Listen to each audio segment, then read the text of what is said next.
WBPSC clerkship main পরীক্ষার আবহে প্রত্যেকেই শুধু চাইছো এখন ট্রান্সলেশন করতে। তো সেই দিকে লক্ষ্য রেখে আজকে একটা ট্রান্সলেশন এখানে দিলাম আমরা। ধীরে ধীরে আরও পাবে তোমরা। তো কি আছে, আমি সাঁতার কাটতে জানি। দেখে যতটা সহজ মনে হচ্ছে, এটার সলিউশন কিন্তু অতটা সহজ নয়। কেন? দেখো, আমি সাঁতার কাটতে জানি, আমি ইংরেজি আই হয়ে গেল। জানা ইংরেজি কি? নো।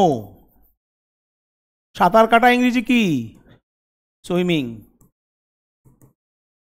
হলো কি? হলো না, এটা ভুল। তাহলে এটা কারেকশন কি করে হবে? এটা সঠিক কোনটা আছে? সঠিক হচ্ছে আমি জানি কিভাবে সাঁতার কাটতে হয়। আমি সাঁতার কাটতে জানি মানে আমাকে ধরে নিতে হবে আমি জানি কিভাবে সাঁতার কাটতে হয়। তাহলে কি লিখবো? I know how to swim. This is the right answer.